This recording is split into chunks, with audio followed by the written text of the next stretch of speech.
안녕하세요. 반갑습니다. 용호입니다. 자, 카카오가 또 하락을 하고 있죠. 오늘은 좀 많이 하락하네요. 5%대 하락을 보이고 있는 카카오. 그런데 오늘은 이제 지난 며칠간 다르게 주가가 하락함에도 불구하고 긍정적인 요소들이 좀 두 가지가 있어서 제가 좀 말씀을 드리려고 합니다. 자, 지난주하고는 좀 다소 느낌이 다를 겁니다. 제가 말씀드리는 게 느낌이 다를 테니까 조금 이제 잘 집중해서 들어주시기 바랍니다. 우리가 지난주까지만 해도 제가 계속해서 좀 카카오에 대해서 하락을 할 때 이제 떨어지는 칼날을 잡지 말라. 그러니까 지금은 저가 매수를 할 때가 아니다라는 말씀을 드렸어요. 이게 결국에는 하락이 끝나야 끝나는 거다. 과거 대비, 고점 대비 많이 하락했다 하더라도 이게 지금 이미 밸류가 너무 높다. 밸류가 너무 높게 되어 있고, 그리고 최근 몇 년 동안 주가가 너무 많이 올랐다. 떨어져도 비싸다. 많이 오른 상황이다. 이렇게 좀 정리를 해드렸어요. 그래서 제가 이제 그렇다라면은 무엇을 기다려 하느냐? 외인 기관의 수급, 특히 외인의 수급, 이게 돌아오는 걸 잘 체크해야 한다. 이렇게 말씀을 드렸습니다. 이게 포인트다. 이것만 보면 된다. 일단 지금은. 자, 그런데 아직 장이 끝나진 않았습니다만은 오늘 주가가 많이 하락하고 있는 이 와중에 12만원이 되었죠. 그런데 지금 어떤 그 잠정 그 수급을 보니까요, 외국인이 아주 이제 미세하지만 작지만 매수를 하고 있습니다. 네, 지난주하고는 다른 이런 포지션이죠. 지난주에 외국인이 천억 단위로 매일매일 매도를 했는데 오늘은 그 매도세가 멈췄다. 이렇게 좀 볼 수가 있겠죠. 많이 매수하면 좋겠지만은 일단은 많이 매수한 그 어떤 그 욕심은 좀 이제 안 부리더라도 매도세가 멈췄다라는 게 좀 굉장히 의미가 있다라고 봅니다. 제가 그래서 말씀드렸던 게, 외국인 어떤 그런 연속된 매수세를 확인을 한 이후에 주가가 저점 비비해서 조금 올랐다고 하더라도 매수를 한다라면은 그때 매수하는 게 좋겠다라는 의견을 드린 적이 있었습니다. 지금이 어떤 그 첫 단추가 될지 좀 우리가 지켜봐야 될 것 같고요. 외국인의 매수세 아직 잠정입니다. 그래서 이게 오늘 이제 장 마감하고 확인을 해봐야 합니다. 장 마감하고 확인해보고, 이게 그리고 장 마감하고 들어왔다고 하더라도 연속성이 있을지, 최소 며칠은 연속성이 있을지 좀 지켜보는 게 좋을 것 같고요. 자, 두 번째 이슈는 어쨌든 저쨌든 주가가 고점 대비해서 많이 하락했다.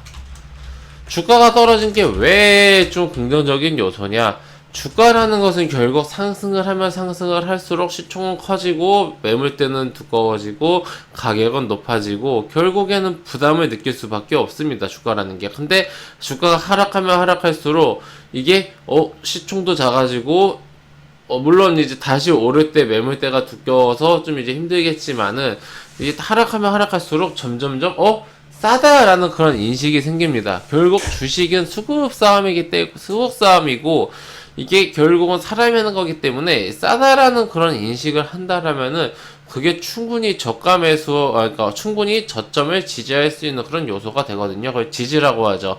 그래서 지금 과거 대비 싸다. 요렇게 좀 우리가 생각을 해볼 수 있겠고요. 그리고 지금 악재는 다 나오고 있는데 뚜렷한 그런 것보다는 사실 우려감이 커요. 어떤 그 금융상품에 대한 규제는 조금 이제 타격이 있을 수 있는데, 그거는 카카오뿐만 아니라 네이버도 마찬가지고, 근데 이제 카카오페이 상장을 앞두고 있었어서 조금 이제 좀 타격이 있겠습니다만은 이미 다 노출이 되었기 때문에 시간이 지나면 지날수록 악재가 주가에 반영이 된다. 2번하고 3번하고 같은 맥락인데요. 악재란 악재가 주가에 계속해서 반영이 되고 있고, 그러면서 주가는 하락하니까 주가가 싸지고, 그렇다면은 결국에 시간이 지나면 지날수록 악재는 점점 주가에 다 반영이 되어가 되어간다. 이렇게 이러면서 주가는 점점 싸진다. 그럼 결국에는 최종적으로 주가가 악재를 모두 반영한 싼 가격으로 수렴하게 됩니다.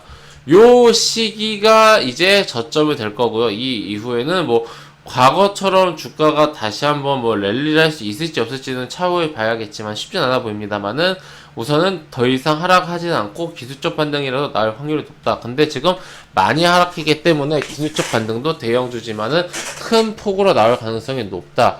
네, 이렇게 좀 지난주하고는 다른 체감이 다르게 좀 설명을 드리도록 하겠습니다.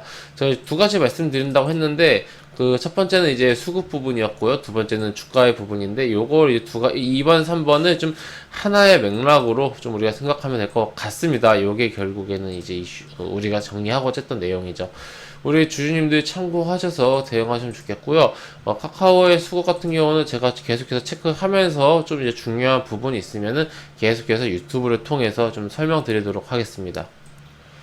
자, 지난주 살짝 이제 반등 나올 때 이제 안심할 수 없는 그런 주가다라고 말씀드렸는데, 오늘은 이제 주가가 하락함에도 불구하고 외국인 수급이 들어오는 것 같아서 그나마 조금 이제 다행입니다. 네, 참고하셔서 대응 잘 하시면 좋겠고, 우리 회원님들 저는 무료 카톡방을 운영하고 있습니다. 영상 하단에 있는 링크나 댓글에 있는 링크를 클릭하시면 제가 운영하고 있는 무료 카톡방으로 입장하실 수가 있으십니다. 해당 무료 카톡방은 100% 무료로 운영되는 공간이니 궁금하신 분들은 입장하셔서 앞으로 저와 함께 건전하고 건강한 주식 투자 계속해서 이어나가시기 바랍니다. 네, 그럼 이것으로 오늘 영상 마치고요. 또 다음 시간에 뵙도록 하겠습니다. 감사합니다.